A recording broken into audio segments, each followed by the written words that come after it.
सकळ तीर्थाची धुरी जे का माता पितरी तया सेवेशी कीर शरीरे लोणकीचे.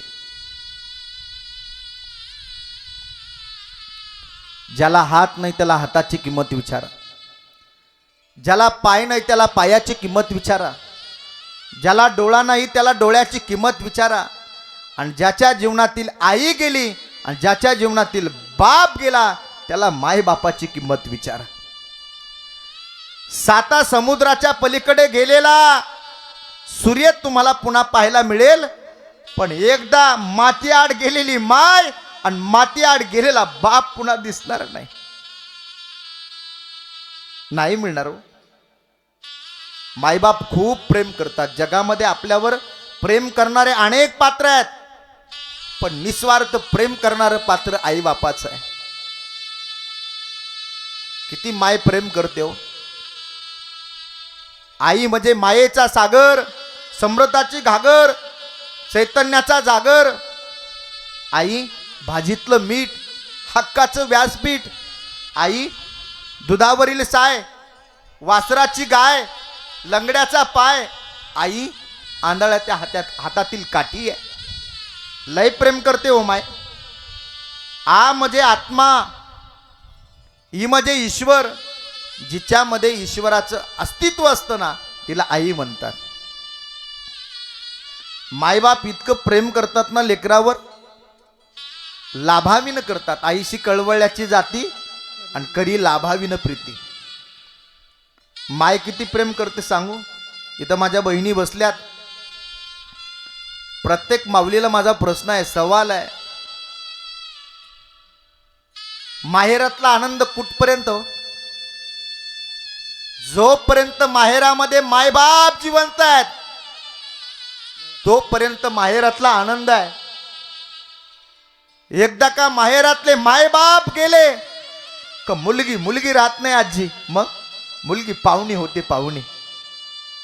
15 वर्षाची पोरगी माईला म्हणते, ए आई पहिलं लय मामाच्या गावाला जायचे, आता का जात नाही? ती आई काय म्हणते माहित आहे? बेटा माझा माहेरातला बाप गेला, माझी माहेरातली आई गेली, नाही जाऊ वाटत मला. तिथं घरी गेलं की माझ्या बापाचा बूट दिसत नाही, माझ्या आईची चप्पल दिसत नाही. खर तर जोपर्यंत माहेरामध्ये माय बाप आहेत ना तोपर्यंत पोरीची पिशवी कधी रिकामी येत नाही. बरं गच्च 4 पिशव्या माय भरून देते. ए ताई ही डाळ ने तुला, हे पोरी हे तांदूळ ने तुला. हे आई कशाला देते? राहू दे ग तुझ्या संसाराला कामाला. ही जोपर्यंत माहेरामध्ये आहे बाप आहे ना पोरीची पिशवी रिकामी येत नाही. पण ज्या दिवशी माहेरातले माय बाप जातात ना त्या दिवशी पोरीच्या पिशवीमध्ये बदल होतो. असं समजायचं त्या दिवशी माहेराहून पिशवी रिकामी आली त्या दिवशी समजायचं गड्या आता माहेरामध्ये या पोरीचे मायबाप राहिले नाही. एकदा का माहेरातले मायबाप गेले की पोरगी पाहुणी होते, पाहुणी. जोपर्यंत मायबाप जिवंत आहेत ना तोपर्यंत कोणाची परवानगी नाही माहेराला जायला. आजी एकदा का माहेरातले मायबाप गेले ना विचार करावं लागतं जावं की नाही. लय प्रेम करते हो माय. बघा तुम्ही, पोरगी सासराहून नांदून येऊ द्या माहेरी. खरं तर सासरमध्ये सगळ्यात अगोदर उठावं लागतं. सासर आहे ना माहेर याच्यातला फरक माहीत आहे. जिथं सगळ्याच्या अगोदर उठावं लागतं आणि सगळ्याच्या नंतर झोपावं लागतं त्याला सासर म्हणायचं. जिथं सगळ्याच्या अगोदर झोपायला मिळतं आणि सगळ्याच्या उशिरा उठवलं जातं त्याला माहेर म्हणायचं. पोरगी सासरहून नांदून येऊ द्या. नवीन लग्न झालंय. सकाळचे 6 वाजले, सकाळचे 6 वाजले, 7 वाजले, 8 वाजले, 10 वाजले. 10 वर्षाचा भाऊ त्यात पोरी जवळ जातो, बहिणी जवळ जातो, ताई जवळ जातो. हे ताई उठ. पण किचन मधली माय काय म्हणते माहिती? हे दाद्या झोपू दे माझ्या ताईला. माझी ताई सासरवरून नांदून आली, झोपू दे. 4 दिवस राहणार आहे, 4 दिवसाने जाणार आहे. लई माय प्रेम करते हो. माय तर प्रेम करते, बापाचं काय कमी असतं का? बापाचा सगळ्यात जास्त जीव कुणावर असतो? मुलावर असतो. आणि विशेष जीव मुलीवर असतो. मुलगी बापाचं काळीज असते, काळीज. खरं सांगू का, आपण आपल्या परिवारामध्ये, कुटुंबामध्ये आपल्या आईला अनेकदा रडताना पाहतो, पण बापाला रडताना कधी पाहिलं नाही. मुलीचं लग्न जमत नाही ना, माय भाकरी करताना विचार करते माझ्या ताईचं कसं होईल, रडते भाकरी करता करता. पण बाप रोज लोकाचे पाहुण्या रावळ्याचे दरवाजे धुंडत असतो बरं का. का? माझ्या लेकीला चांगलं सासर मिळालं पाहिजे. रात्रंदिवस लोकांची उमरं झिजवतो. लय प्रेम करतो. बाप काय असतो माहित आहे? बाप म्हणजे जगण्याचं माप, पाठीवरची थाप. कितीही रागवला तरी माया त्याची अमाप, तो म्हणजे बाप. बाप म्हणजे ध्येयाकडे नेणारी शिडी, संकटातून पार करणारी होडी. कधी तिखट वागला तरी आयुष्यभराची गोडी. बाप म्हणजे शिस्तबद्ध धाक, जगणं आपोआप, आयुष्याच्या समुद्रात दीपस्तंभाची झाक. तो म्हणजे तुमचा आमचा शेतकरी बाप आहे. लय प्रेम करतो बाप. किती प्रेम करतो माय बाप हो. थोडं लांब ठेवा. किती प्रेम करतो माहित आहे? बाप आयुष्यात कधी डगमगला नाही, कधी रडला नाही. पण ज्या वेळेला एकुलती एक त्या पोरीचं लग्न जमतं ना, त्यावेळेला बाप ढोरासारखा रडतो. एक भाकर खाणारा बाप अर्धी भाकर खातो. पोरगी बाबाजवळ येते, बापाला म्हणते, बाबा अहो तुम्ही एक भाकर खात होते, आता अर्धी भाकर. बाप म्हणतो, नाही ताई, आता तुझं लग्न जमलंय ना, तुझं लग्न होईपर्यंत मला घास गिळणार नाही. शेताच्या बांधावर जाऊन एकटा एकटा बाप रडतो. का बरं? त्याचं कारण एक आहे. आता माझ्या ताईचं 1 महिन्याने लग्न होणार. मी शेतातून आलं की मला पाण्याचा तांब्या भरून द्यायची, बाबा घ्या पाणी, बाबा घ्या चहा. कधी जर बायको म्हणणारी मला बोलली तर समजून सांगायचे, बाबा आईचं लय मनावर नका घेऊ, आई तशीच आहे बाबा. लय पोरगी प्रेम करते, बापाचं काळीज असते. आणि एक लक्षात ठेवा, मुली इतकं बापावर कोणी प्रेम करत नाही, बापा इतकं मुलीवर कोणी प्रेम करत नाही. 6 महिन्याची असताना आई मरण पावली. एखादी दुर्दैवी मायमाऊली असेल की लहानपणीच आई मरण पावली. सगळं शिक्षण, सगळं संगोपन बापाने केलं. एक दिवस पोरीचं लग्न ठरलं, श्रीमंत सासर मिळालं. लग्नाचा दिवस उजेडला, सगळ्या गावातील महिला धावून आल्या, एकमेकीला म्हणायच्या, काय अगं चला. काय? 6 महिन्याच्या असताना या पोरीची आई मरण पावली. आपण तिची आई भाऊ काही कमी पडून द्यायचं नाही. सगळ्या गावातील महिला धावून आल्या हो लग्नाला, सगळं घेऊन आल्या. लग्न पार पडलं. ज्या वेळेला लग्न पार पडलं ना, त्यावेळेला शेवटचा प्रसंग डोळ्यासमोर आणा तुम्ही. आता एखाद्या मुलीला काका असतात, काकू असते, आजी कोणीच नाही वहिला. 6 महिन्याची असताना आई मरण पावली होती. फक्त बाप आणि एकटी मुलगी. पोरगी वाट लावायला चालली, त्यावेळेला सगळ्या महिलांचे पदर डोळ्याला, रडायला लागले. काय ग, कसं होईल?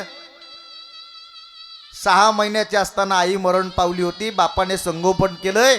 आता ज्या वेळेला बापाजवळ येईल, बापाच्या पाया पडेल आणि बापाला म्हणेन पप्पा येते, त्यावेळेला कसा सहन करेल हा बाप? बघता बघता तो ती पोरगी बापाजवळ जाते, बापाच्या पाया पडते. बापा उठून उभा राहते आणि बापाला म्हणते, पप्पा येते पप्पा. माय जसा लेकराच्या तोंडावरून हात फिरवते ना, तशी पोरगी आपल्या बापाच्या तोंडावरून हात फिरवते. येते पप्पा. तसं बाप आपलं तोंड फिरवतो आणि जवळच्या भिंतीवर दान दान दान दान टेंगुळी येईपर्यंत डोकं आदळून घेतो. पोरगी म्हणते, बाबा असं नका ना करू, ओ बाबा असं नका ना करू. बाप म्हणतो बेटा आता माझी काळजी करू नको, पण एक गोष्ट तुला जरूर सांगतो. बाप म्हणतो बेटा तुझ्या आईला जाऊन आज 25 वर्ष झालं, पण एक आठवण मनामध्ये ठेवली तेवढी सांगतो तुला. माझी काळजी नको करू तू, आता तुझा बाप मेला म्हणून समज. काय बाबा काय झालं? अरे म्हटले तुझ्या आईची दशक्रिया झाली, तुला एक दिवस पाळण्यामध्ये झोपी घातलं आणि पांडुरंगाच्या मंदिरामध्ये गेलो होतो. पांडुरंगाला हात जोडला होता आणि पांडुरंगाला एकच प्रार्थना केली होती, पांडुरंगा तुला धन दौलत मागायला आलो नाही रे, मग माझ्या ताईचं लग्न होईपर्यंत मला जिवंत ठेव. ए ताईडे, पांडुरंगाने माझी प्रार्थना मान्य केली, तुझा बाप मेला म्हणून समज. पोरगी म्हणते बाबा असं नका करू, हो बाबा असं नका करू. माझ्या आईला जाऊन 25 वर्ष झालं, 25 वर्षामध्ये मला माझ्या आईची कधी आठवण येऊ दिली नाही बाबा. एवढं प्रेम एवढा लळा तुम्ही बाबा मला लावला, माझ्यासाठी जिवंत राहा बाबा. हा मुलीचा आणि बापाचा निस्वार्थ प्रेमाचा संबंध आहे महाराज. खरं तर बाप खूप मुलीवर प्रेम करतो. खरं एक सांगू का, बाप आयुष्यात कधी रडत नाही, पण एकुलती एक पोरगी ज्या वेळेला माहेरी जाते ना, सासरी जाते ना, त्यावेळेला रडल्याशिवाय राहत नाही. अरे शकुंतलेसाठी कनकासारखा ऋषी असणारा रडलाव, जानकीसाठी विदेही महात्मा म्हणणारे जनक राजा रडलाव, छत्रपती शिवाजी महाराजांसारखा राजा सखूबाईसाठी रडला. रे एवढंच नाही, एक साधू एक महात्मा जगद्गुरु तुकोबारायसारखा महात्मा आपल्या लेकीसाठी वैकुंठातून परत आला. अहो राजा रडेल, महाराज रडेल, माणूस रडेल, याच्यामध्ये नवल नाही हो. एक राक्षस आपल्या लेकीसाठी रडला. कोण? भागवतामध्ये कथा आहे दक्ष प्रजापती राजाची. सतीने मनाने विवाह केला म्हणून म्हणायला लागला, कार्टीने मनाने विवाह केलाय, पसंत नव्हता, पण घरामध्ये गेला, कडी लावून घेतली ना आतमध्ये रडायला लागला. सती दारासमोर आहे, कार्टीने मनाने विवाह केला पण आतमध्ये रडत होता. एक लक्षात ठेवा, माझ्या प्रत्येक ताईला, माझ्या प्रत्येक बहिणीला विनंती आहे, आईच्या डोळ्यात अश्रू येईल असं वागू नका, आणि बापाची मान शर्मेने खाली जाईल असं कधी वर्तन करू नका. हिंदू धर्म संस्कृतीला कलंक लागेल असं जीवनात कधी आचरण करू नका. एवढी सगळ्यांना प्रार्थना आहे.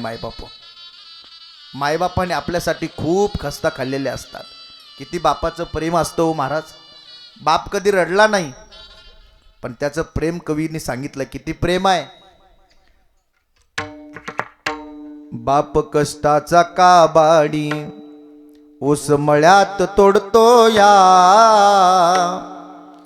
भाकर पोरांना ठेवून कांड ऊसाच चाकतो या, कमीस कवाटी फाटलेलं सोयी दोऱ्यानं शिवलेलं, माझ्या बापाच्या धोत्राला सदा ठिगाळ जोडलेलं, आली जत्रा गावाची बाप जत्रेत फिरायचा, उधार पाधार कापड पुराणा नाहीचा, जुन्या फाटक्यानं बाप जत्रेत फिरायचा, आमच्या सुखाची चिंता सदा मनात करायचा,